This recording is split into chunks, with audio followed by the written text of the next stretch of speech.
Hello, welcome back to the Hormones in Harmony podcast. And today is another solo episode. And because you all love the acne kind of masterclass that I did the other week, I've decided to do one solely on PCOS because it is one of my passions. It's one of my areas of expertise because it's something that I dealt with personally. And I just feel like all of my research is kind of all up in my head, and I really want to share what I've learned over the years with you all, because it is quite an isolating condition. It's quite complex as well. There's no standard protocol for PCOS. There's different types, which we will cover today. So I thought I'd do a Q&A session, the commonly asked questions that I frequently get. So I've been making note of those over the past few weeks, either if you sent them via email or via DM on Instagram, and ones that I just see popping up quite frequently. And on my blog post as well. If you've read through them, you've probably seen that there's quite a lot of information on PCOS. So I thought I'd have a lot of it all in one place to refer you to in the future if you have any questions. We're going to go through diet and lifestyle and nutrition, supplements. It's probably going to be a long episode, so just a heads up. And I've got my notes here so I can go through the list of questions as we go. But just a disclaimer that this isn't medical advice, and you should be working with a practitioner if you've got complex health conditions, particularly hormonal endocrine disorders. It's not great to self-treat because you can end up getting yourself into a bit of a pickle and actually leading to further hormonal imbalances. And I've been there myself. So yeah, it's not medical advice. Speak to your practitioner. It's not designed to replace that of your health practitioner. But if you want more on my personal experience with PCOS, because it's quite extensive, then you can go to episode 1 of the Hormones in Harmony podcast, which is all about my health journey. And I really dig into it was like over a 5-year period from age 18 to about 23 when I was struggling the most with my health. But it wasn't just PCOS. I had small intestine bacterial overgrowth, parasites, gut issues. At one point, I had hypothalamic amenorrhea, so I had no period for another cause.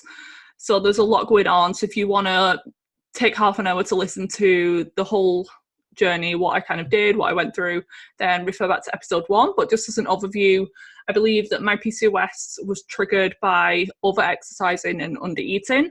So I was never like really overweight. And I believe it's kind of an adrenal stress response that triggered my PCOS, because it is there's genetic aspects, but if I would have avoided that situation, then I could have lived my life without PCOS. But unfortunately, once things are triggered, then it can kind of activate the genes, and then you're more susceptible to having symptoms, which is exactly what happened, and what happens for 1 in 10 or even up to 1 in 5 women these days. And PCOS is the number 1 endocrine disorder in women of reproductive years, so women who are still cycling.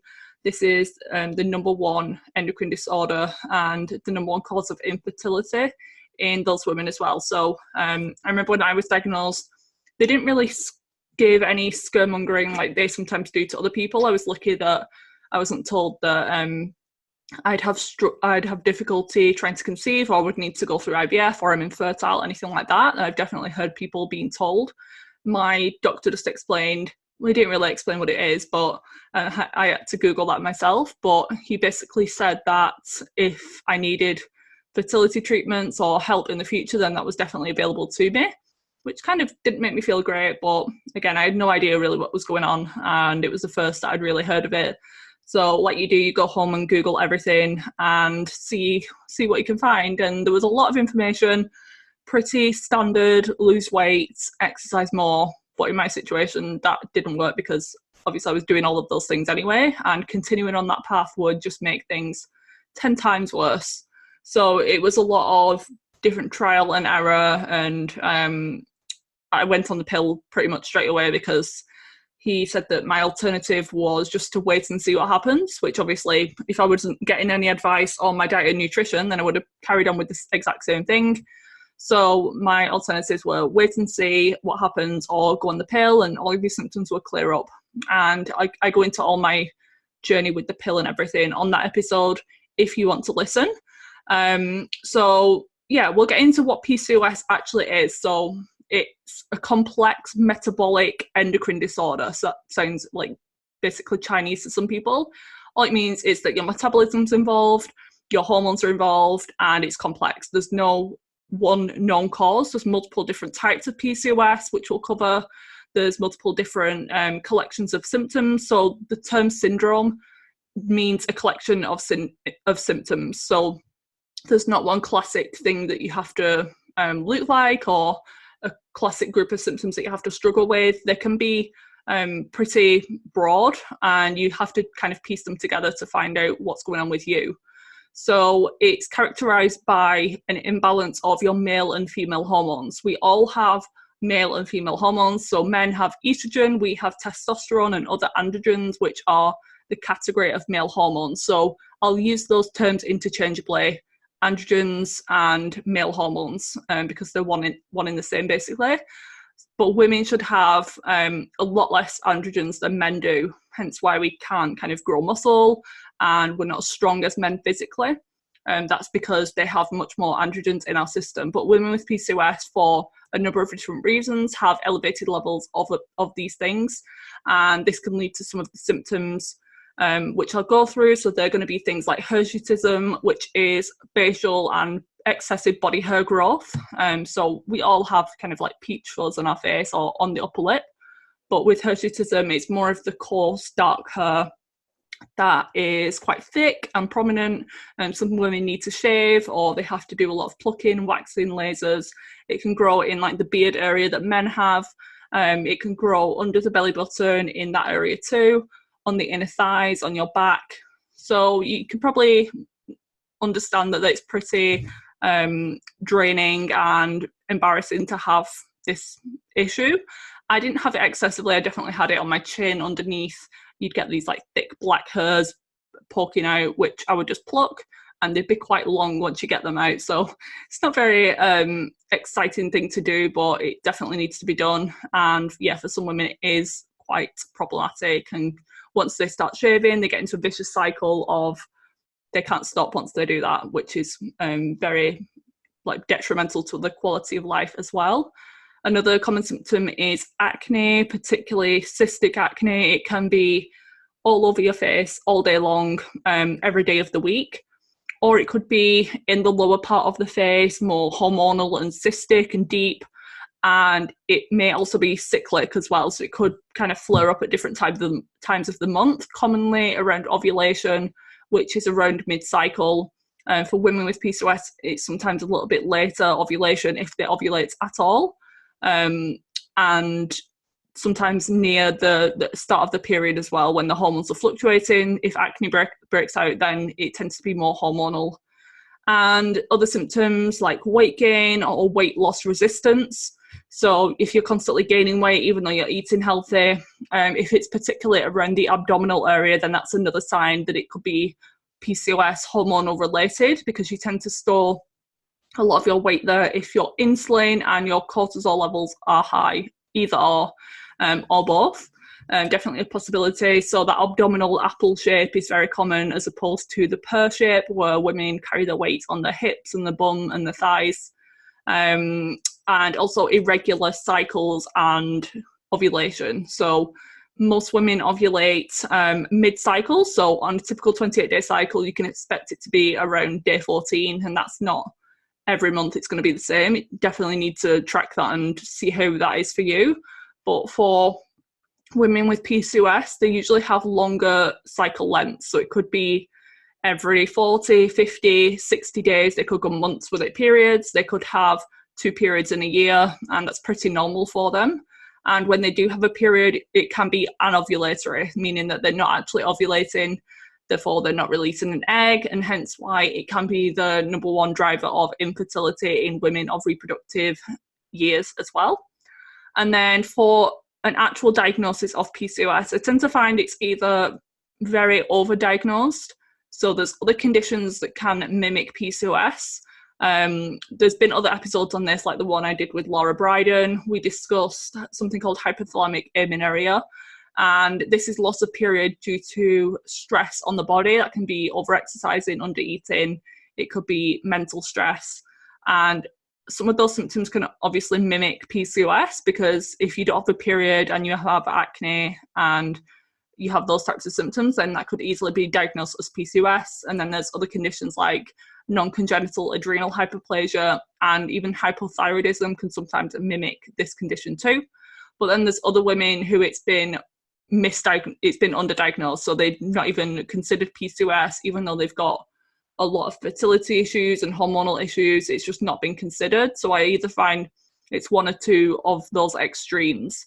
And the way that it's diagnosed these days by conventional doctors is by something called the Rotterdam criteria, which means that you need to have 2 out of the 3 factors present.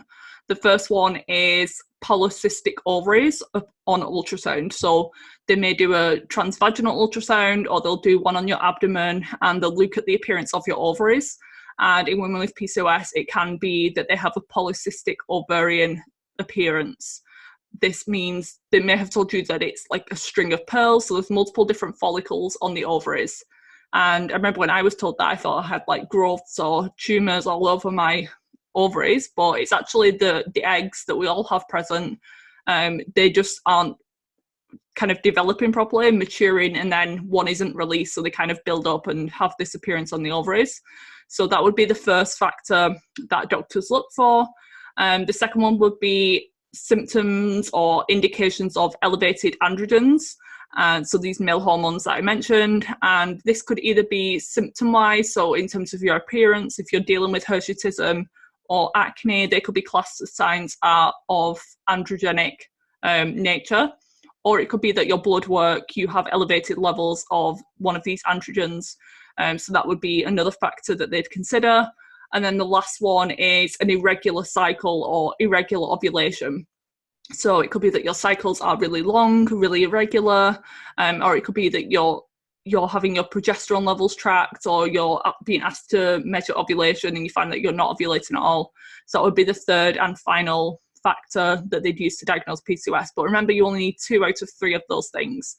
And hence why it can be missed sometimes, and it could be overdiagnosed as mistaken for other conditions as well. But there's an actual download on my website called PCOS Lab Test to Request.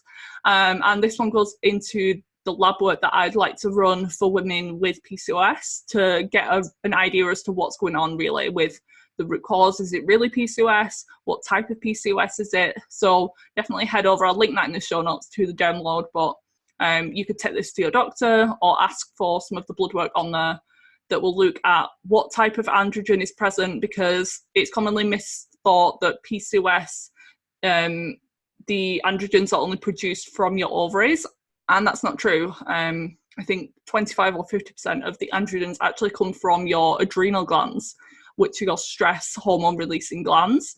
So it could be that you have a particular androgen coming from your adrenal glands, so it could be stress related. So it would be helpful to see what's going on with your blood sugar. Is it insulin based? So definitely check that download out if you haven't already.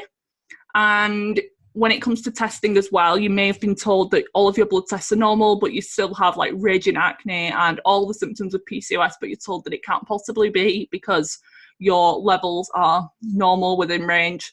So there's a difference between blood levels and also urine or saliva hormone testing as well. We go into much more detail on this in episode 25 with Dr. Carrie Jones, who's like the hormone queen. So if you haven't listened to that one, then that one will be really helpful in letting you understand the difference between blood and urine tests. But just as an overview, a lot of the hormones in your blood are bound to carrier proteins, so they're not really free and available to measure. Whereas in your urine, it's the metabolites and the breakdown of your hormones, so they can't really be missed, and you can really get a good idea as to whether your hormone levels may be normal in blood, but they could be going down really potent pathways that can be causing problems for you once you start to break them down. So the Dutch test, hence why that's one of my favourite tests to run in practice. It's because it's very comprehensive and it really gives you an idea as to what's going on with your hormones, especially if you've been someone who's been told that everything's normal, you're fine, like go on your way, and you can actually get some more answers with that one as well. And conventional medication, I had a few questions on that, what my thoughts are, whether metformin or the birth control pill will be helpful. with the birth control pill, that's kind of the standard recommendation that you're going to get. So you go to your doctors, they're going to put you on birth control majority of the time, recommend metformin, maybe an anti-androgen or a cream for your acne, and that's kind of it. And although these medications can be very effective at clearing up symptoms, there's no doubt about that. My skin was like the clearest it had ever been whilst on the pill. But the problem is that they're not actually addressing the underlying root cause of the PCOS, which left unchecked can kind of develop into other things down the line, whether that's a really difficult menopause, whether that's severe insulin resistance that's left unchecked and develops into type 2 diabetes, which puts you at risk of a whole host of complex, quite life-threatening health conditions down the line. And obviously that's like really future if it's left for a long period of time. Cardiovascular disease, certain types of cancer. If you're not cycling correctly, then you're not shedding your uterine lining, which can obviously increase your risk of endometrial cancer. So it can be quite serious, and a lot of people turn to the medications because they're just desperate for anything, and that's the only option that they have. They're not even aware that there's nutrition and lifestyle factors that they can do, or maybe natural supplements. So I go into this on a blog post called Conventional Medications for PCOS and Natural Alternatives.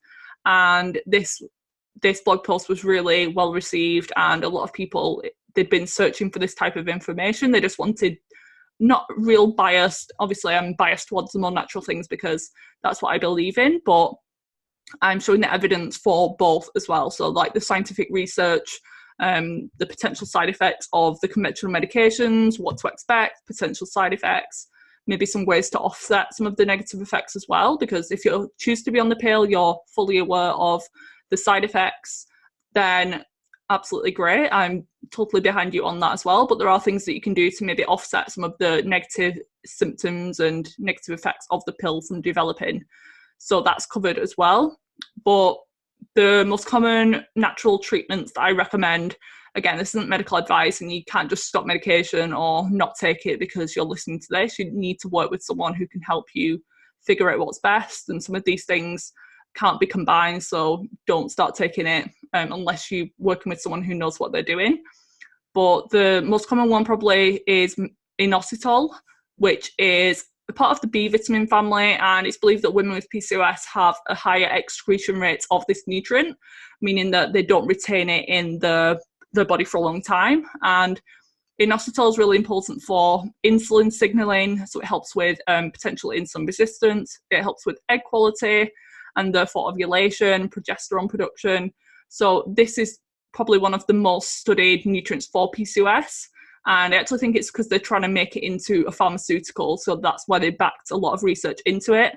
But it's definitely not the only thing. But for most women with PCOS, regardless of the type, I think inositol is really safe and effective because it can help with like stress and anxiety as well. It has like a calming effect on the system. So who doesn't need that? Then the other ones are all listed on the blog post as well. But just as an overview, they're going to be things like berberine, B vitamins, zinc, saw palmetto, reishi mushroom, nettle root. But again, they all have different kind of superpowers, different benefits, depending on what symptoms you're dealing with, what type of PCOS. And if you have other coexisting medical conditions as well, or you're on medication, it's really important that you do some investigation into potential interactions before you just start on something and just see how it is, because that's not great. Just you wouldn't do that with like your if something happens to your car, you wouldn't just try and guess what's happening and do it yourself. And this is your body we're talking about, so it's really important that you do some research and really think about what you're doing before you just jump into something that you listen to on a podcast, even this one, or reading a blog post. Just really pay attention and don't do anything silly.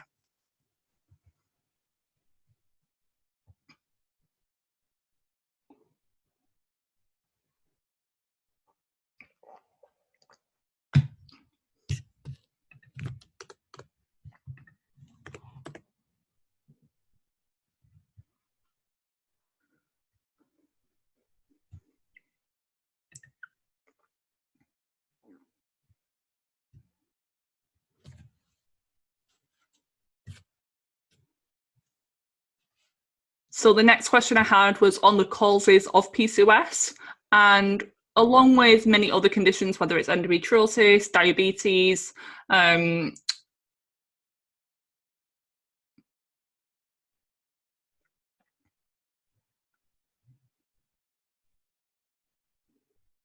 next question, someone asked about the causes of PCOS, and it's similar with many other health conditions, whether it's endometriosis or migraines or IBS. There tends to be some sort of genetic predisposition there. But the thing with genetics is that we now know that genetics aren't everything. They're not the destiny. They're just kind of the blueprint, but it's your environment that really turns them on or off or lets them activate and trigger. But you can keep them silenced by doing certain things in your lifestyle to prevent that from happening as well, because your body is really responding to your environment at all times. Hence why we're so adaptive and we've been able to survive this long. It's because our body's very resilient and it really takes on what's going on in the environment. So if your environment's telling your body that it's stressed, maybe it's undernourished, maybe there's a lot going on in terms of food sensitivities or something dangerous in your breathing air, then it could be that your genes have switched on, and then you're displaying with some of these PCOS symptoms as well. So the first and most common underlying cause of PCOS is something called insulin resistance, which is the predisposing factor to type 2 diabetes. And insulin resistance occurs when your body becomes numb to the actions of insulin. And remember that insulin is produced by your pancreas. It rises, it's released when blood sugar levels rise after eating, and its job is to carry the glucose from your bloodstream into the cells for your cells to use as energy. But what can happen is over time, due to things like chronic inflammation or excessive sugar intake or nutrient deficiencies, things like that, the receptor sites on the cells could start to get damaged or blocked, or insulin doesn't start to work as well as it should be. And that leads to more insulin being produced because it's trying to get into that cell. So it's doing everything that it can. Your body's pumping out more and more and more insulin. And your blood sugar's left high because it's not being shuttled into the cells and it's left to increase. And all of that can be very stressful to the body, very inflammatory. And excess insulin actually stimulates your ovaries to produce androgens if you have PCOS. So that's where the androgens are produced.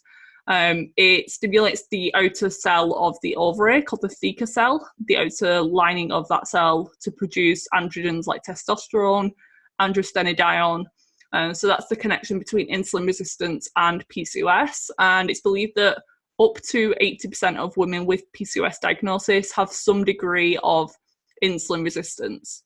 And this can mean that you have a very mild form of insulin resistance, or it could be that you have full-blown insulin resistance almost at type 2 diabetes level.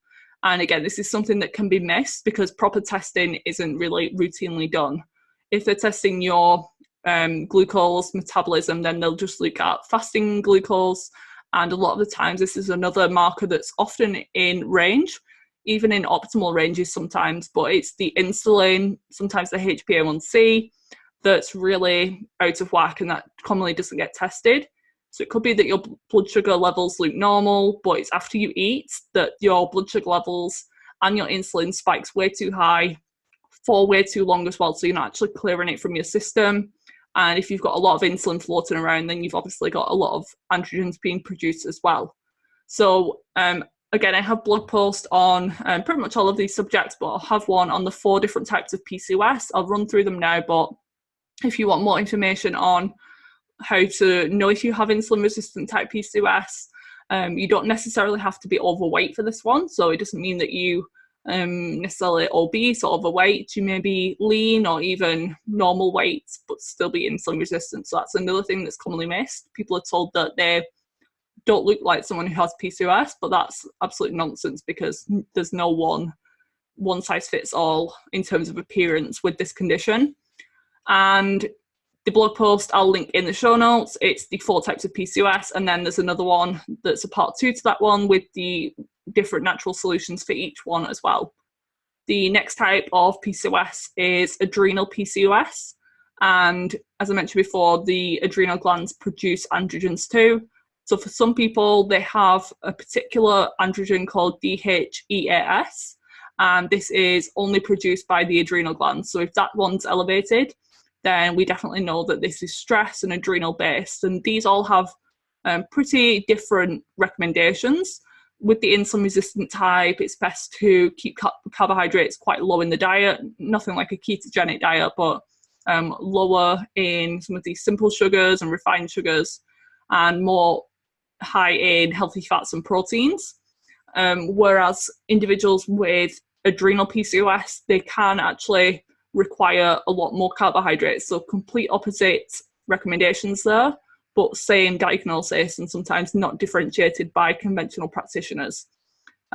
So yeah, adrenal PCOS is less common, but definitely still a problem. And you can have multiple different types of PCOS. So I've definitely experienced all of them at one point. The insulin resistant one, I think that was an initial problem I had at a mild level, but obviously the adrenal stress that came along with the over-exercising and under-eating made that worse as well. And then the next type is a post-pill PCOS. So this isn't like a true diagnosis, but it can be a temporary condition and state that you go into once you discontinue the hormonal birth control pill. And when you're on the pill, your hormones are kind of on flat line, so everything's shut down. Your brain to ovarian communication is shut down basically, and your androgens are really soaked up by a sponge. It's called sex hormone binding globulin, and the birth control pill really increases that. So the hormones that you do have circulating in your body, then the sex hormone binding globulin acts like a sponge and soaks them all up so they're unavailable. Hence why your oily skin may improve, your acne may improve, your hair loss may be less problematic, it may be less greasy. And once you come off the pill, then obviously sex hormone binding globulin can reduce. You're no longer flooded with these synthetic hormones, and your body has to relearn how to produce some of these things again. And for the first couple of months, it can go into overdrive. So it's pumping out all of these androgens and testosterone. Everything's really oily and greasy. You're breaking out. Maybe you're angry and irritable. And this is because you've got a lot of androgens in your system. And this is the point where a lot of women are diagnosed with PCOS. So maybe they've come off the pill and they're ready to start trying for a family. They start to develop all these crazy symptoms that they've never had before. They go to the doctors maybe 4 months after coming off the pill, and they're diagnosed with PCOS. And it could be that they've always had this condition, and maybe they went on the pill too soon before they even noticed that this was a problem. But in some cases, like a lot of the cases actually, these people come off, they've never had any symptoms before. They had a regular cycle before they went on the pill, no issues with real acne or hair loss or anything. And then they come off and the doctor's telling them that they've got PCOS and they've always had it. It's just that they've been on the pill and the pill was helping. So go back on the pill, that's the recommendations. But it can be a lot of the times temporary and just as a result of a hormonal imbalance that's triggered by coming off the pill. And then finally, the last type of PCOS is inflammatory PCOS. And this can be due to a number of different factors, such as chronic infections in the body that can really be stressful, promote insulin resistance, whether that's in the gut or a chronic viral infection. These things can trigger a lot of similar symptoms in the body and worsen or exacerbate PCOS. It could be a nutrient deficiency or it could be a thyroid disorder. And thyroid, a lot of women with PCOS, 25% of them have some sort of thyroid disorder. But this is another thing that isn't routinely tested. And when it is tested, they test like one part of 6-7 different markers that are really important. They're testing a brain hormone a lot of the time called thyroid stimulating hormone. And that's not even a thyroid hormone, that's a brain hormone. So I don't even know how they would believe that that's the most important one if it's not even produced by the thyroid. The full thyroid recommendations that I make are on the free download that I mentioned at the start, the PCOS guide. So if you have no idea what I'm on about, ask your doctor to run a full thyroid panel, including antibodies and reverse T3 as well, because it's very common in PCOS. It can mimic PCOS or it could exacerbate the symptoms as well. They've even done studies on rats. When they remove the thyroid, they develop polycystic ovarian syndrome. So they absolutely go hand in hand. Your adrenals, your thyroid, and your ovaries are all connected. They're the golden triangle, and when one of them's out of whack, then the other two are not far behind, and you get a lot of symptoms from all of them as well. It's usually the adrenals that go first, then it's usually the ovaries, and then the thyroid finally gives up. But hopefully we want to prevent that from happening, so we intervene at a point like this, hence why you're listening to this podcast and following my work, because I really want to help you get better as soon as possible so you don't have to deteriorate and deal with some of these additional health markers as well. So genetics are important. Someone asked, my mum has PCOS, my sisters, am I going to develop it? And not necessarily. So it's believed that evolutionarily women with PCOS were the stronger, more dominant females who survived things like famine and stress 10,000 years ago, because we were the ones who could survive without food because we were mildly insulin resistant. We were the ones who carried a bit more weight. We were the stronger ones, so we could do some of the work and the fighting, which is kind of cool if you think about it. But obviously now we're living in a much different environment and we don't have to deal with some of these things anymore. These days we're just sat on our bum all day in an office or eating food. We have access to food 24/7. We never have to fast unless it's when we're sleeping. So genetics don't take that long to evolve. Genetics take a long time to evolve, but our environment has changed so quickly that our genes just haven't kept up yet. So a lot of women these days are dealing with some side effects and some symptoms because of genetics, but genetics are the thing that load the gun, but it's the environment that pulls the trigger. So just because you have a family history of PCOS doesn't mean that you're going to get it. And the people who blame everything on the genes, saying that their mum had it, their grandparents had conditions like this, then it's not necessarily the case. And a lot of the time it's because these families have similar lifestyles, they have similar diets, they have similar beliefs when it comes to health. So it's not necessarily the genetics as the lifestyle factors that are just passed on in terms of learning about things when you're younger as well. There's been studies and research as well into exposure to stressors, particularly environmental chemicals and toxins in utero. So when you were being built and being created and formed in your mother's uterus, if there was any type of exposure to an endocrine disrupting chemical, if you haven't already listened to the podcast episode that I did with Lara, then that's all about environmental toxins if you've got no idea what I'm talking about. But basically these are different chemicals that are man-made a lot of the time, and they can enter into our body either through our breath or our food or our skin and actually mimic our hormones, because our hormones are like minuscule and tiny amounts that you can't even see with the human eye.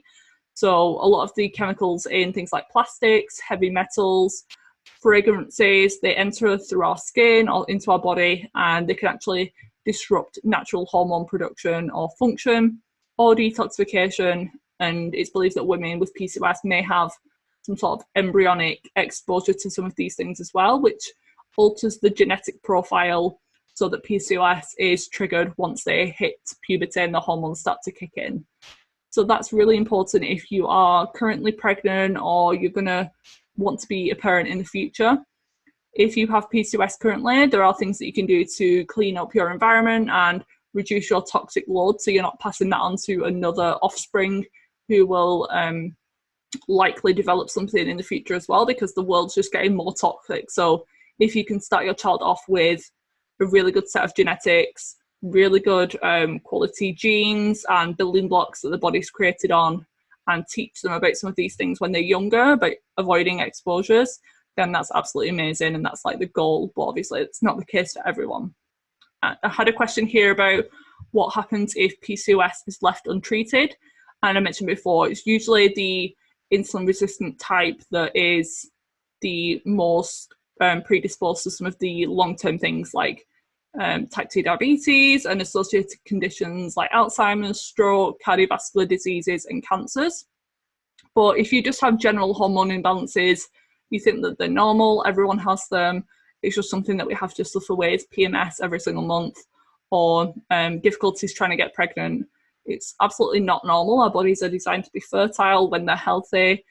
Pain isn't normal, but it is very common. If you had pain in anywhere else in your body severely multiple times per month, then you would be concerned about that. But because it's in our uterus, we don't pay it as much attention, and it's dismissed because that's what we should deal with as women, or so we're taught. But if you're having symptoms of a hormone imbalance now, regardless of if you have PCOS or not, then if you don't do anything about it, it's just going to snowball and create more problems in the future as well. You may feel fine, you can just take some painkillers or put on some extra makeup if your skin's breaking out. But the long-term consequences could be that you have fertility issues when you're trying to conceive, maybe 5-10 years down the line. Or it could be that your transition into menopause is pretty terrible. So a lot of women who have really bad hot flashes or pile on underweight or have depression triggered when they transition into menopause often had symptoms of hormone imbalance 20-30 years prior, but never actually did anything about it. And then it really triggered everything. And it's like the straw that brought the camel's back once they transition into menopause as well.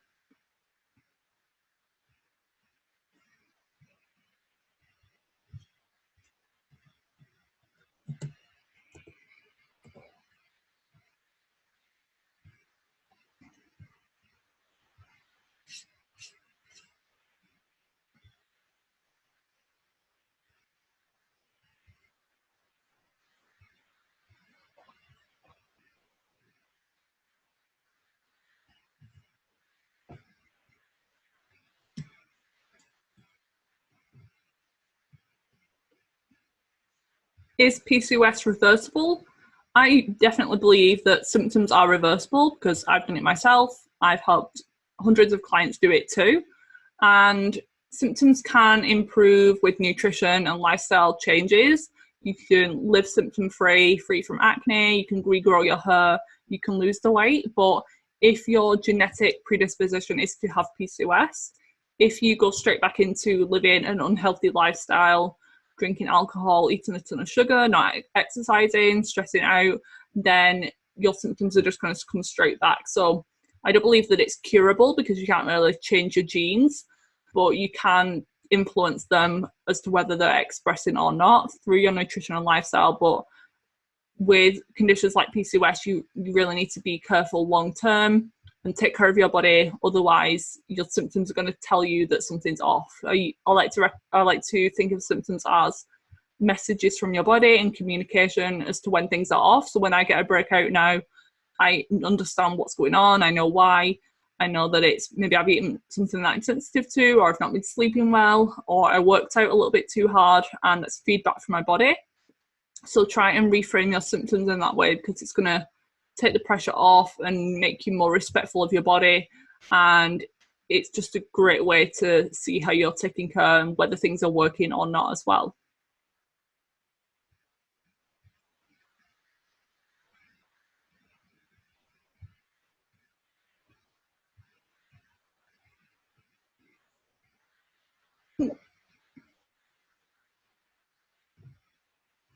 Okay, so someone's asking about the gut and PCOS connection. So this is kind of the area that I absolutely love and I've got so much interest in. So gut health there's a lot of research these days about the gut and the brain connection, the gut and the skin connection, the gut and fertility connection. So it's absolutely connected to everything. It's the center of our body, but it's also the center of our health. And a lot of chronic illnesses and conditions like PCOS have some roots in gut health, whether you have digestive symptoms or not. You don't necessarily have to have anything like bloating or gas or constipation, diarrhea, to have something imbalanced in your gut. And this is very common. Even individuals with something as serious as celiac disease sometimes have zero digestive symptoms, but the imbalances come out in other ways, like the skin or their joints or their mood, neurological health. So please don't rule out gut symptoms as a potential driver, if not root cause of your PCOS symptoms. And there's multiple different mechanisms behind it. The first one is through something called dysbiosis. So we should all have like a rainforest of bacteria in our gut, probably 80% good guys, 20% bad guys. And the good guys keep the bad guys in check. We don't want everything to be a good thing, else we're less resilient and our immune system isn't as strong. Whereas if we've got some bad guys in there, it keeps your immune system on its toes a little bit. But what can happen is your levels of good bacteria can be reduced for a number of different reasons, or your levels of bad pathogenic organisms, whether it's a parasite or yeast or fungus, can be elevated. And this is called dysbiosis, so it's an imbalance of good and bad bacteria. This drives a lot of inflammation. It can drive insulin resistance, and it can drive stress in the body as well. And insulin resistance, inflammation, and stress are like the three main drivers of PCOS. So there's different types of PCOS, but these are the drivers regardless of what's going on. Most women have all three of these going on. And stress kind of is a general term. It's not just mental, emotional stress. You could feel fine in terms of your job and you're able to pay bills, and that's not a problem for you. But stress is also an imbalanced blood sugar levels. It's having a chronic infection inside of your gut. It's not sleeping. So most people are stressed when you take that term into consideration. And when there's an imbalance inside of your gut, that can lead to a high production of endotoxin. So certain bacteria have an outer membrane that releases toxins.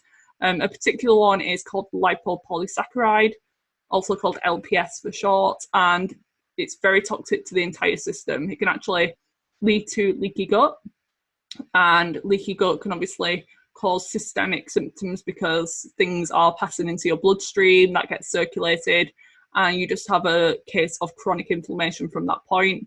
And then other factors with gut health and PCOS, it could be malabsorption. So if you're not breaking your food down correctly, you don't have the right enzymes on board, you have all of this dysbiosis, this can lead to the malabsorption of nutrients that you need to actually create your hormones, to use them correctly, and then to get rid of them once they've been used in the body. And this is important for things like progesterone creation. A lot of women have low progesterone levels because they're not ovulating properly, or when they do ovulate, the production isn't strong enough. Or they could have high levels of testosterone that aren't being broken down and excreted when they should be through the liver and then through the bowels. So you need a ton of nutrients to actually do that properly. Different cofactors, vitamins, minerals, phytochemicals from a healthy diet, and sometimes even supplements, additional supplements too. And then the stress of all of these gut problems. Firstly, stress can massively impact gut health, so it can shut down enzyme production and exacerbate all of those things I just mentioned. But the stress of having a gut infection can negatively impact insulin and hormone signaling as well. So if your brain thinks that there's something stressful going on, whether it's an external stress, so you're about to get hit by a car, you're in a famine, you're over-exercising, or it could be an internal stress. So like I said, you have nutrient deficiencies, you have a chronic inflammatory fire going on inside of your gut because you have so many bacterial problems in there, then your body doesn't know the difference. So your brain shuts down your reproduction and your fertility because it's not safe to have a potential baby if you're going through stress.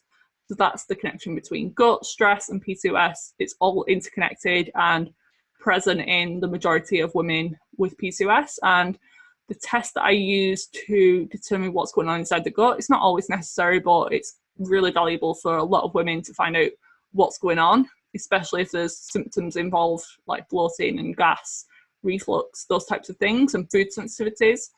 Then I do often recommend testing that a little bit further, because it's important to test and not guess when it comes to gut health. A lot of these things can have similar symptoms, but they have different treatment protocols.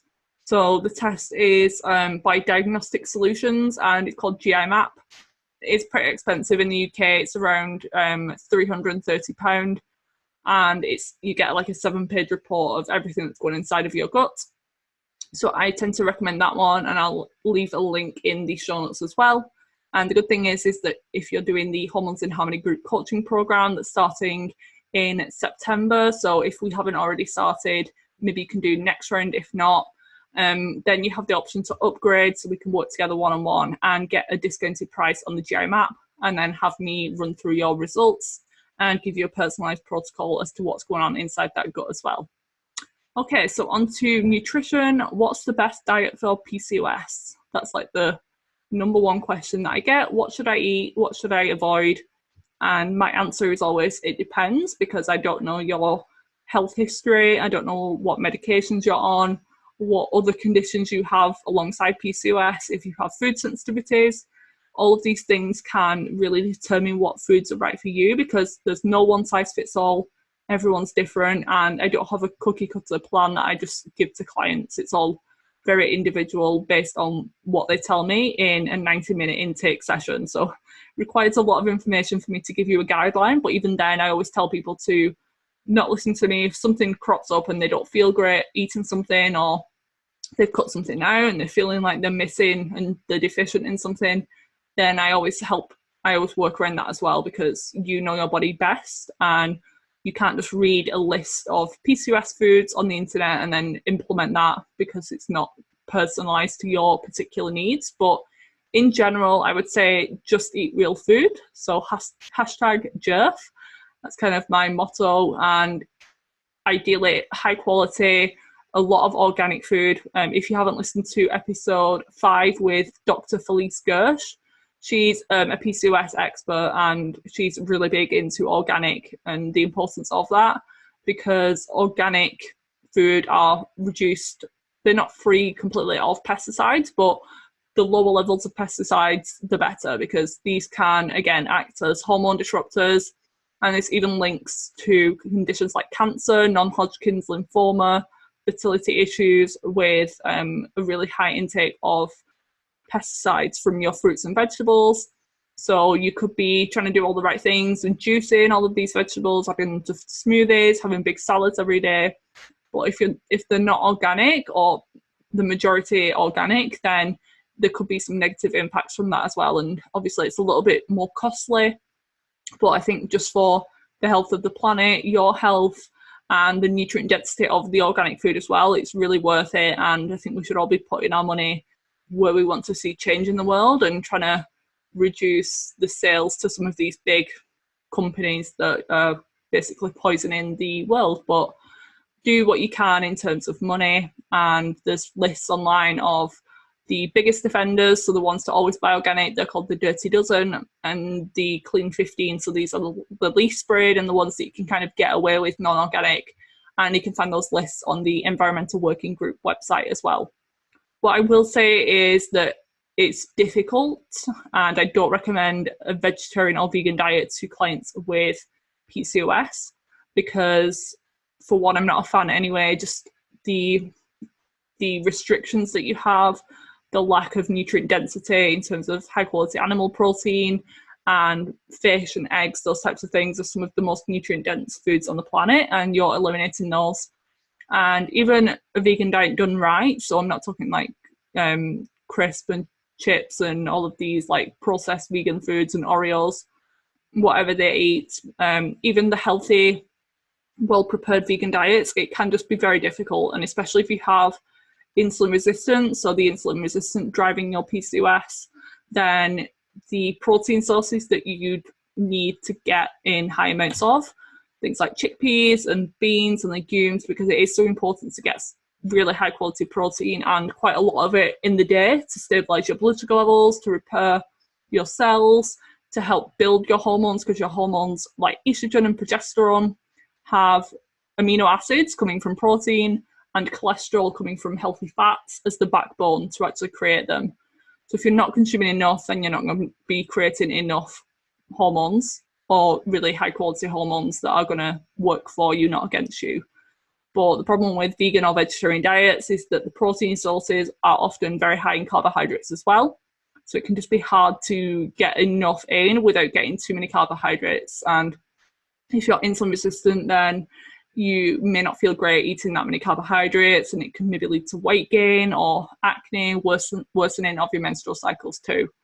So that's kind of my caveat with vegan, vegetarian diets and PCOS. It's kind of a no-no for most people, but that's not to say it can't be done, but obviously it depends on some genetic factors as well.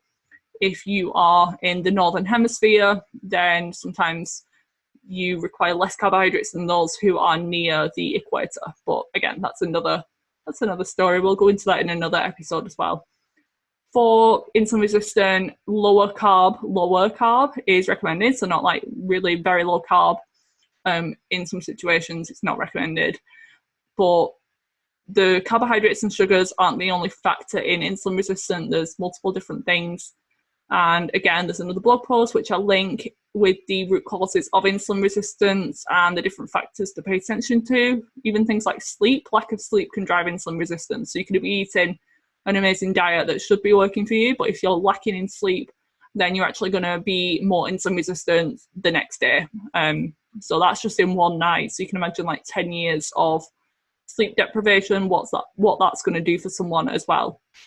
But just in general, for optimal health, then we should all be avoiding things like processed foods, packaged foods, trans fats, refined sugars, things in a box, frozen microwave meals. They're just generally for everyone, but particularly if you've got PCOS, sugars and cakes and sweets and fizzy drinks and fruit juices, it's not really recommended that you have them. When things are back in balance, so your hormones are back on track after a few months of doing some of this work, then you can have things like that on occasion. And I always like to recommend just helping your body process them a little bit better. So once you're in a good place, you want that donut, then that's absolutely fine. But maybe you can do a strength training session that day to help your muscles absorb that sugar, or you can go for a brisk walk after eating something. Maybe you can limit your carbohydrates in another meal just so you're not having too much that day. And for some people, I've been told that this is like disordered eating, and it's absolutely not. It's just about respecting your body, understanding how it works, and choosing to help your body process that a little bit better. And there's absolutely nothing wrong with that. It's not like you're punishing yourself for eating it. It's just that you chose to eat it. That's absolutely fine. It's not a bad thing.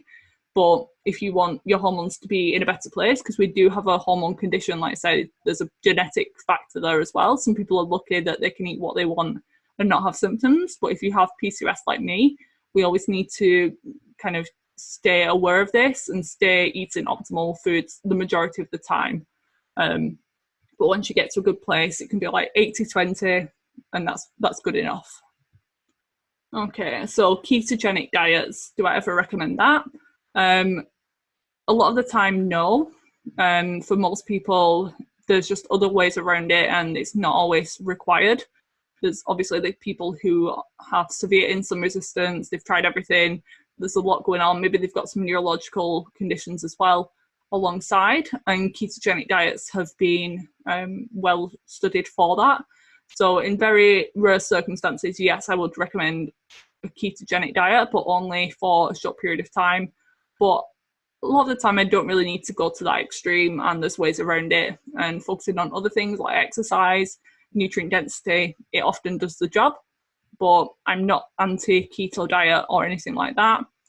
And then I wouldn't go longer than a few weeks, because it can kind of cause detriment to other body systems, maybe like the microbiome or the thyroid, if done incorrectly as well. That's important. If there are signs of insulin resistance, so again, get your blood work done. But if you're dealing with weight gain, weight loss resistance, that abdominal weight, maybe sugar cravings, signs of blood sugar fluctuations, then I sometimes recommend something called carb tapering, where you start your day with relatively low carbs. So a really high protein and fat breakfast, whether that's eggs and avocado, a protein smoothie, and limiting your carbohydrates to something like a piece of fruit, or particularly some berries, would be my preference. And then as the day goes on, you gradually increase your carbohydrates at each meal. So at lunch, maybe you'd have a few squares of beetroot or squash, or a scoop of quinoa with your lunch or your chicken salad. And then at dinner, you'd have maybe something like a sweet potato, or some cooked fruit, or some gluten-free grains. And this carb tapering, it really helps with insulin resistance, because how you start your day with breakfast really influences the rest of your day in terms of blood sugar and insulin response. So if you start on a really good note with little insulin being produced, that has a knock-on effect on your other meals as well. So you can still have your carbohydrates, but just have them maybe in the evenings, and then you can go for a quick walk after eating them, and that'll help you to process them a little bit better. And there's another window in the day if you have a workout, particularly a strength training workout, in the post-workout period within 30 to 90 minutes, getting in some good carbohydrates there. That would be the exception. If you were to work out in the morning, then you could get away with some higher carbohydrates at that meal. But again, everyone's different, and if you're severely insulin resistant, then maybe you require a little bit less.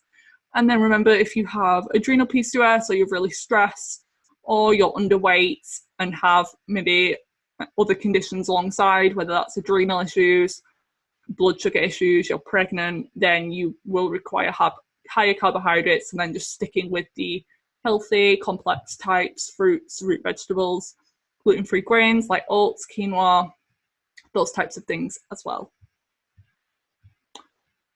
And someone asked about soy. Is soy recommended? Again, it depends, and I'm sorry that there's no like one answer here, but soy is a phytoestrogen, so you sometimes hear it for benefits with PMS, or in menopause, some women use it as a phytoestrogen.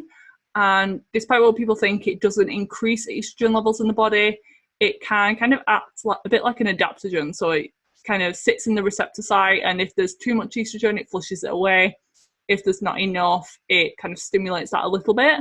And this can be helpful in some situations if there's some estrogen dominance there, then yes, but I always stick with the fermented types of soy, so like miso and tempeh, because the raw forms of soybeans, whether that's tofu or like soy milk and soy yogurts and soy protein, this can be detrimental to gut health in some people because it is quite an inflammatory food and it is one of the top allergens, so that is a factor too. It could kind of impact your immune system and cause inflammation. But the other thing is that soy, when it's not being cooked and fermented and processed correctly, is detrimental to thyroid health, especially if consumed in excess, because it has goitrogenic properties. So it can inhibit thyroid hormone production and the conversion from T4 into the active form of T3. And remember that up to 25% of women with PCOS have some thyroid condition as well. So I don't personally recommend soy, but for people who maybe can't get access to a lot of high quality meats or prefer more of a less high meat diet, because that's definitely like personal preference, then sticking with things like miso and tempeh can be quite good. But again, it's not for everyone and it's very individual.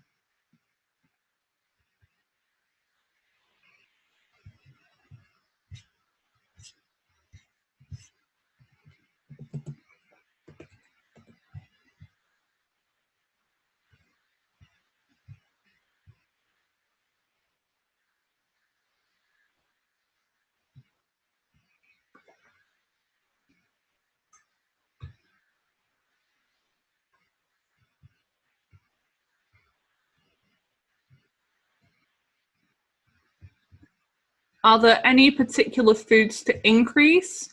Again, it's hard to say because one man's meat is another man's poison. That good quote definitely rings true in this situation. Like for me personally, avocados are claimed to be like the healthiest food ever.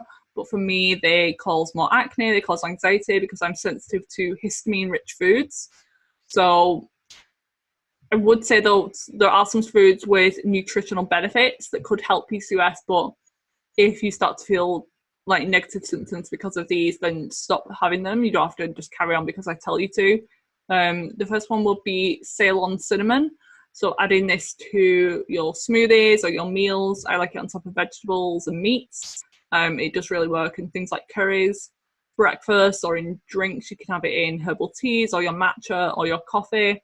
And it's the Ceylon type of cinnamon, not cassia. So check on the back of the ingredient list. And you sometimes need to buy it from a different health food store or something, because a lot of the time it's the cheaper cassia version that's not got the beneficial effects. And cinnamon has insulin sensitizing benefits too. The second one would be spearmint tea. 2 cups per day has been shown to improve PCOS hormones, reduction in androgens, improvements with things like hirsutism, oily skin, acne breakouts, and it tastes pretty good. So that one's easy. They're both easy to implement as well. my favourite food, one of my favourite foods is organ meats, because they're one of the most nutrient dense foods on the planet. I think they probably are. They always need to be organic because the liver is the filter for toxins. So if you're eating an unhealthy animal's organs, then you're not really going to get any benefits. You're probably going to get more problematic factors. So they're like nature's multivitamins. They've got B vitamins, zinc, vitamin A, which are all important for immunity, hormonal balance, and thyroid health too. And then focusing on those healthy fats and high quality proteins at every single meal that you have. So healthy fats are going to be things like avocado, butter and ghee, nuts and seeds, olives, coconut products, and then your high quality proteins, organ meats, eggs, wild oily fish several times per week, red meat, chicken, seafood as well. And any foods to reduce and avoid, I would say for everyone, regardless of if you have PCOS, is industrial seed oils. So these are the things that are used in processed foods a lot of the time, fast foods for definite, canola oil, sunflower oil, rapeseed, soybean, and I think that's everything, most of the list anyway. These are omega-6 fats, and these are pro-inflammatory to the body. So we need small amounts from like natural foods. Some nuts and seeds and meats have omega-6, but when they're really processed in this way, then they are very inflammatory. We can often get high amounts of those hidden in certain foods. I recently did a blog post, Instagram post on dairy-free milk. So a lot of them have rapeseed oil as a thickener, and it makes them creamy and frothy when you heat them up and they don't split. But if you're having that every day, then you're getting quite a lot of omega-6 rich fats, which can cause inflammation in your body. And we need some inflammation to overcome illnesses and heal our body. But as you can remember, that a lot of the time people with insulin resistance or PCOS have a lot of inflammation already. So we just want to avoid that as much as possible. If not, balance that out with really high quality omega-3s. And sadly, you can't really get enough from plant sources. So people claiming that flax, chia seeds, you can get all of the omega-3s that you need from that, but it's not true. I think the conversion into the active form, so the plant form has ALA, but the active therapeutic form of omega-3 is EPA or DHA, which is only found in animal forms, particularly wild oily fish, salmon, mackerel, sardines, herring, those types of things as well. And dairy, I had a lot of questions on dairy as well. I've actually got a blog post on dairy, and it's kind of claiming that everyone should cut it out, but if you read the full thing, it's not always the case. Initially, I think it's important that everyone with PCOS cuts it out, because you don't really know that you're sensitive until you've done an elimination and then reintroduction. So if you've been drinking it all your life and feel fine on it, that's not to mean that you're not reacting. It could just be a low-grade inflammation that's just driving a hormone imbalance. And the only way to know this, you can obviously do allergy tests, but they're not always accurate. The most accurate thing is to eliminate it, reintroduce, and see if you're reacting.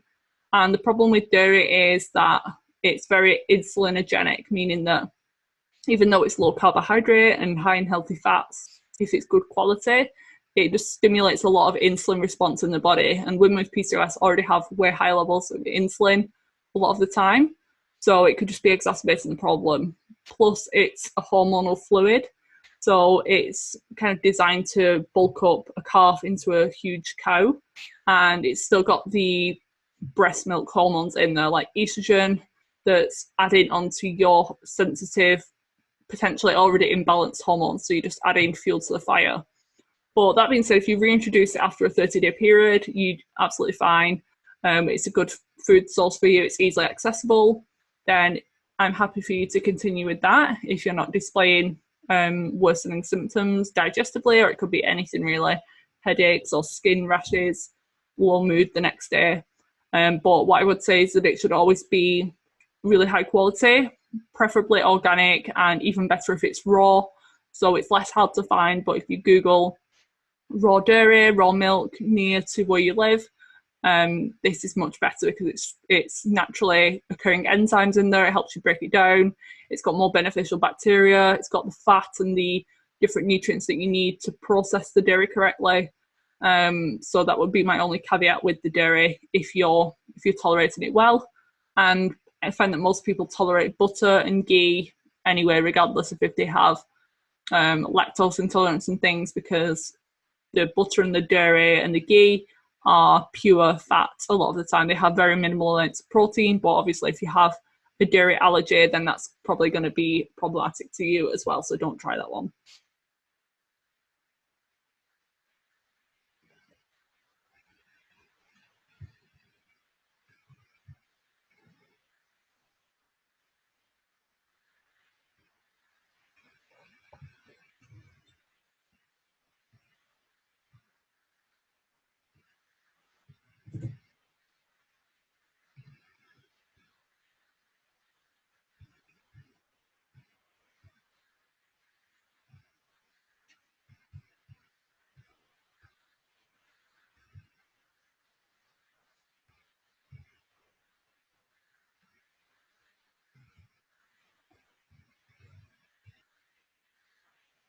Onto the lifestyle questions now.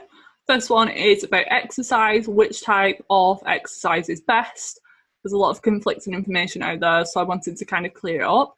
Again, this is another one that I have a blog post on, and it's the best types of exercise and the worst for PCOS.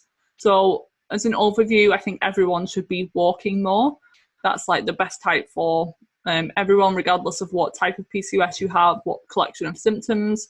It just has so many benefits, especially if it's done outside, if you're in nature, if you're doing deep breathing, and using it as like a meditative process as well, because it helps the insulin resistance, it's low stress, it reduces inflammation, and it can help you to process and metabolize the carbohydrates after eating.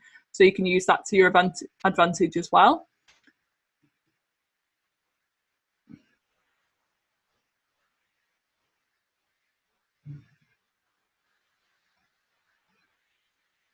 For insulin resistant type, then a combination of two types of exercise works particularly well in my experience.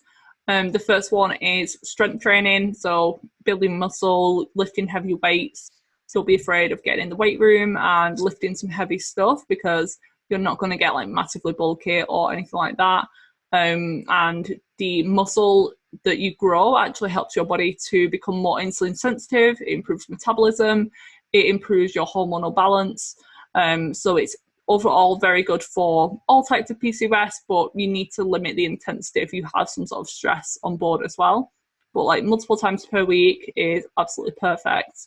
And then remember about the post-workout period with the refueling of glycogen. Consuming some carbohydrates is a good way to get some carbs in if you're particularly insulin sensitive. And then HIIT training may also be good if you're insulin resistant. Not great if you have adrenal stress as well. So if you're not sleeping, you're underweight, or you've not got a history of metabolic problems. And HIIT training. So HIIT training can be great for those with insulin resistant as well, unless they have some degree of adrenal stress. So if you're not sleeping, you've got a full-time job, you're really stressed in your day-to-day life, adding in another stressful workout may not be the best idea. Whereas if you're overweight or metabolically challenged, you have insulin resistance, but your stress levels are relatively low, then HIIT training can be really good for you as well. So it's short bursts of exercises like bodyweight lunges and jump squats and burpees for 10 to 20 minutes. I won't go over maybe 20, 30 minutes maximum, because that's when it gets into more of the cortisol release. If it is adrenal stress that you have, definitely avoid anything that's boot camp style or chronic cardio. That's definitely a no-no, because after a 40-minute mark, that's when cortisol starts to spike. So if you do have adrenal stress or high cortisol, then limiting your workouts to like 30 minutes is going to be really valuable as well. And don't forget about overtraining. So people with PCOS, they tend to read online that it's good to lose weight and exercise more. So they start to become a gym rat, and they're in the gym every single day for multiple hours. And they're wondering why their symptoms are worse. Maybe their period's more irregular, their skin's worse than it's ever been. they're really fatigued, they're feeling sore all the time. These are all signs of potential overtraining. So I always recommend like 2 rest days minimum for most women, not going for longer than 60 minutes at a time, and letting your body to recover and heal, and fueling your body in between sessions, because that's where the improvements really come. The recovery is where you get the most results. And just as a side note, if you're not consuming any food after your workout, so you're fasting or you're waiting a couple of hours until you eat your next meal, then your androgen levels are going to be remaining high. And when you eat food, that reduces the stress, reduces the androgens, and like I say, if you're not eating, then I find a lot of women develop something like acne, or the cycles get a little bit off because they're not refueling properly. So that's just a side note and something to pay attention to. Supplements, which supplements are best for PCOS? Again, it's very individual depending on what else is going on. If you're on medication, and this information is just as it should be for informational purposes only, so please don't just start taking everything that I'm going to list here. But as a general, there are like a few things that most women could benefit from. And with supplements, they should always be of a high quality. They shouldn't be like bought potentially counterfeit products on Amazon, because that's very common. So if it's not coming from a reputable retailer, then you have no idea what you're taking, which is dangerous. The ones that I use are practitioner grade, so they're very high quality. They're likely more expensive, but they actually work. You don't need to take them for as long, or you don't need to take as many. They don't have all of these bulking agents or fillers and preservatives in there either. So generally, most people benefit from a magnesium supplement, regardless of if they have PCOS or not, because it's so deficient in the soils these days. Stress depletes magnesium, and just the food that we isn't really high in magnesium anymore like it used to be. So magnesium citrate is best for those who are more prone to constipation. It gives a slight laxative effects, and it helps to bring water into the colon, which can soften stools. If that's not your problem, maybe you're more prone to diarrhea, then magnesium glycinate is most beneficial for you. And I have a blog post on this exact subject, so the best supplements to take for PCOS, which I'll link. This goes more into detail with the recommended doses and types. So if you want more information on that, I'm not going to go through it now, but you can definitely check that blog post episode out as well. A methylated B complex can also be very helpful, again, because we can't get enough in our diet, and with hormone imbalances, B vitamins can often be lacking, especially if you've had a history of using the birth control pill at any point. Then if you've not repleted your levels of B vitamins, then you really need to, because this is one of the biggest families of vitamins that are depleted whilst on the pill. So the term methylated means that the B vitamins are actually active and bioavailable to use in your body, and the synthetic forms, the ones to avoid, you're going to see folic acid instead of folate. So read the ingredients list. If it says folic acid, then just put it back on the shelf. If it says folate or methylfolate or MTHF, then that's a good sign that it's from a high quality company who knows what they're doing and they're staying up to date with the latest research, because it can be a little bit more expensive, but it doesn't require your body to take that folic acid and go through 12 processes before it gets to the active form. The methylfolate is just straight in there and it does the job right away. It doesn't need all of these conversion processes. And a lot of the population, I think it's like 30% of the population, have a genetic SNP. So they have a genetic function that's kind of impaired, and they can't process folic acid at all. So if you're not aware of your genetics, it's best to just be safe rather than sorry and just go straight for the active form. It's worth the money and it can be very beneficial. B vitamins are good for processing your hormones, helping with liver detoxification of your hormones, insulin sensitivity, and stress management. So if any of those are driving your PCOS, B vitamins can help. One thing, if you're taking very high doses of B12 or biotin, then this can actually worsen acne. So if you're getting acne breakouts after starting a multivitamin, first check the quality, check if there's any additional bulking agents in there, but then maybe reduce your dose, have it once a week or once every couple of days, because it can be a trigger for some people as well. Inositol I've mentioned. Again, on the blog post, I go into what doses, what types of inositol, because there are multiple. And the one that everyone kind of promotes, the brand, it is quite expensive, and it's not the only beneficial one. So don't feel like you have to spend like near £100 a month for that supplement. There are cheaper brands that work just as well. And just because they've not got the marketing behind them doesn't mean that they're not useful. Zinc, if you're taking higher doses or for a long period of time, then it is recommended that you balance that with copper, because they work in ratio, and high megadosing something can throw off another nutrient. So that's why it's important to be mindful about what you're doing. But a lot of women with PCOS are deficient in zinc. So the food sources that you can only really get them from is things like seafood, oysters are really high, and red meat. Pumpkin seeds also have smaller amounts, but plant foods again aren't the greatest source. Zinc's good for managing androgens in the body, so it helps to kind of regulate testosterone production, and it helps with skin healing and cell function and detoxification as well. So there's so many functions for zinc in the body, and so many people can be lacking in that as well. And finally, fish oil, I think, can be very important for a lot of women. But still stick with the 3 times a week of oily fish if possible, from high quality wild caught if possible.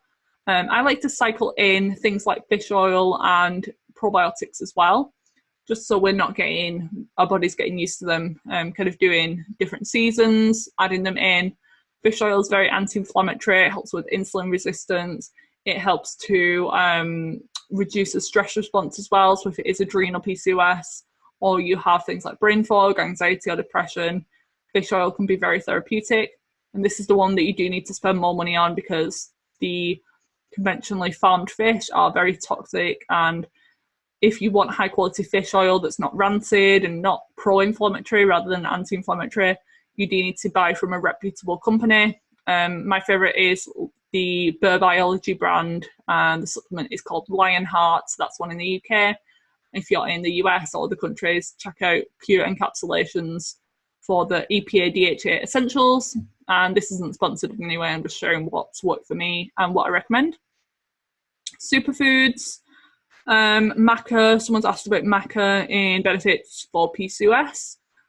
I don't tend to use maca a lot. I tend to use that more for women that I've worked with who are more like perimenopausal age, so like 40 plus.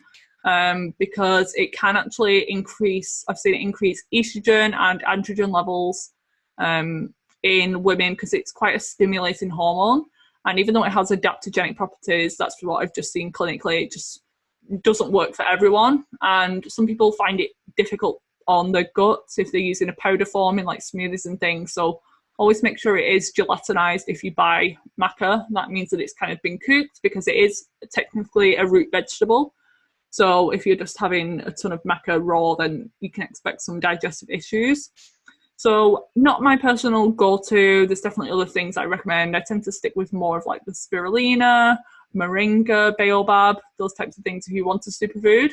But I'd rather you spend your money on high quality supplements and organic food rather than paying for these superfoods, because they are like the cherry on the cake, but they're not necessary for overcoming your symptoms.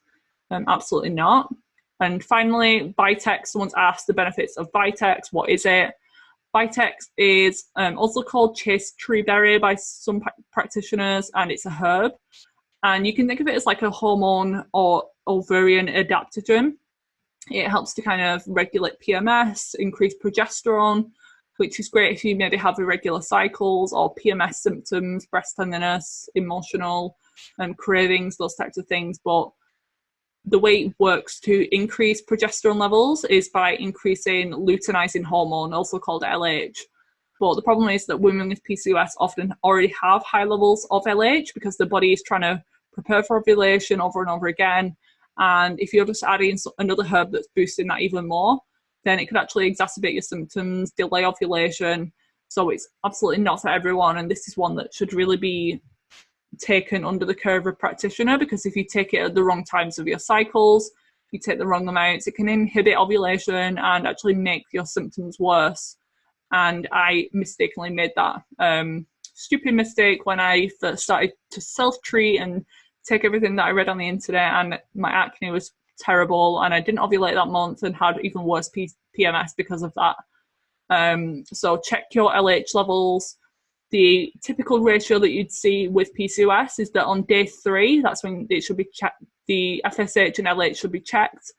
You typically see the LH to be double or triple that of the FSH. So if FSH is 2, the LH tends to be 4 plus on cycle day 3, which is quite high, and that's a classic ratio with PCOS. So if you're in that situation, don't try Vitex because it won't work for you. So maybe try some of the other food solutions and use some of these more these last things as like final cherry on top of the cake once you've done everything. But as you can see, there's a lot to kind of work through here. Don't expect to completely overhaul your life overnight and stress yourself out trying to go through all of these things. Definitely save this episode, go back and take notes. I'm sure it's going to be one of the ones that you keep referring back to if this is something that you're struggling with, because like I mentioned, the NHS websites for PCOS or the forums online, there's so much misinformation on there, and it like drives me insane when I read through people struggling and people just giving recommendations, and it's not very personal.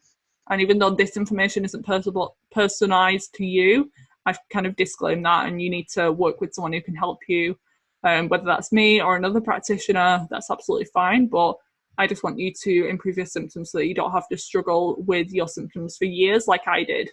And I was lucky that I didn't have to struggle with it for decades like some women do, but this is why it's like my passion now, and I'm just a bit of a geek when it comes to PCOS because you can see there's so many different layers and complexities, and that's what I love about it. I'm like a detective trying to find out what's going on, and the gut and PCOS connection is my personal favourite, so I'm actually going to go and geek out on some research papers now. So I hope you enjoyed this episode. If you have any questions after reading this, remember there's going to be links to all of the blog posts that I mentioned. So if there's particular questions you have on nutrition or lifestyle, check the blog post first, and then feel free to add your questions to my weekly Q&As that I host on Mondays or Tuesdays on Instagram. You can find me at Viva Natural Health. But for now, I'm going to leave you with that. It's been a long episode, and if you're enjoying these extensive Q&As or masterclasses that I've been doing recently, and you have a recommendation for a subject or something that you want me to cover, feel free to send me a message on Instagram, or you can send an email question to me at hormonesinharmony@gmail.com, and I'll be happy to answer your questions there. So hope you have a great rest of your week, and I'll see you next week here on the Hormones in Harmony podcast.